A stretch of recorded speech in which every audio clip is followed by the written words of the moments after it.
Hello crafters! Maureen here from MadeByMarzipan.com. When you've been scrapbooking for as long as I have, you may feel like there's nothing left that you haven't tried. Well, here's a challenge for you.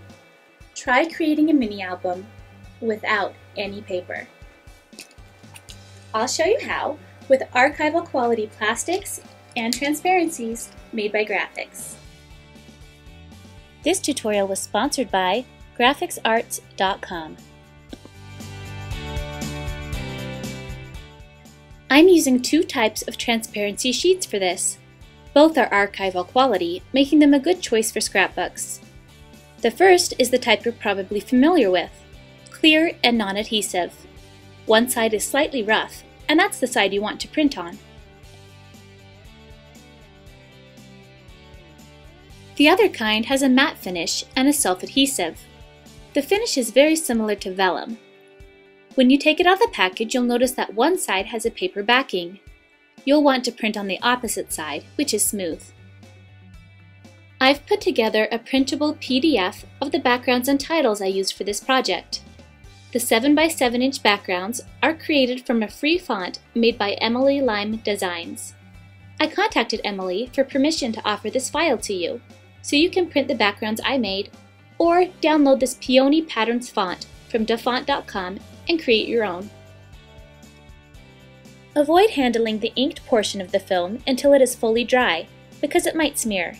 The wait time for this may vary depending on your printer and the type of film you're using. The adhesive matte film took longer to dry than the clear transparency film. I'm using pieces of clear craft plastic as my cover. This stiff plastic is also archival quality and will make the album more durable. I want each background to stand out, so I'm varying the size of my pages. The last page is the full 7x7 inches, but each previous page is 1 inch shorter than the one before it.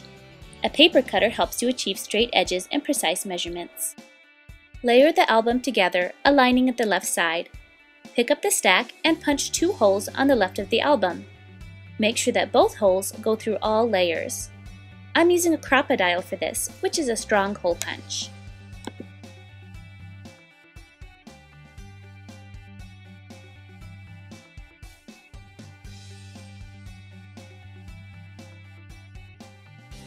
Add binder clips or key rings to secure your pages.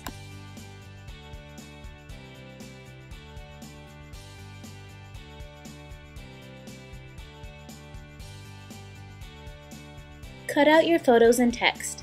Peel the paper backing off the self-adhesive matte film.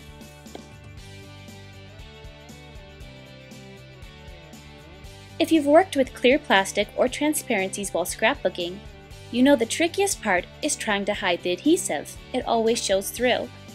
That's why I love the self-adhesive backing on these sheets.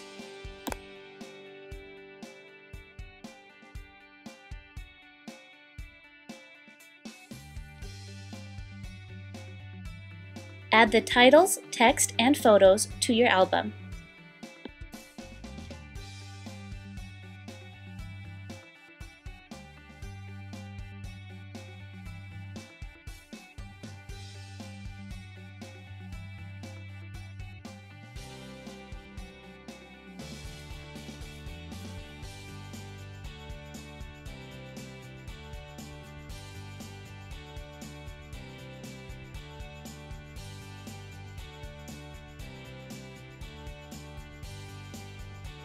To avoid unnecessary fingerprints on your photos, flip to the back of the page and rub gently from that side to adhere well.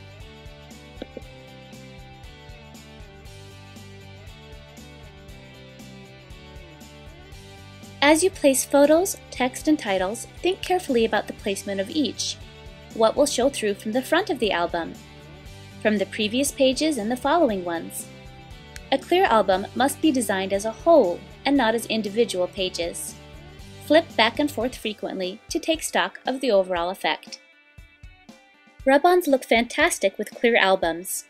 I'm using a random assortment for my stash, all left over from other projects.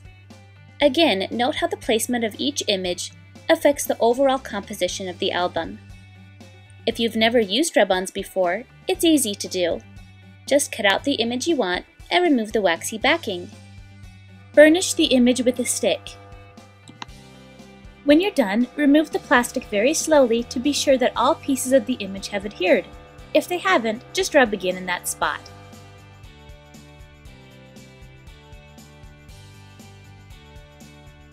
Be aware that some types of rub-ons are colored front and back, while others have a white back. For a clear album, rub-ons that are colored on both sides are best.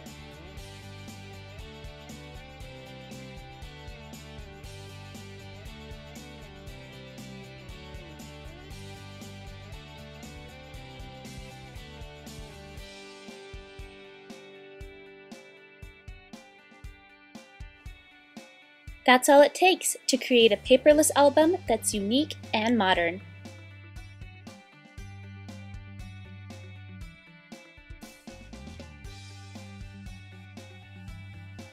For more information about the products I used, visit grafixarts.com.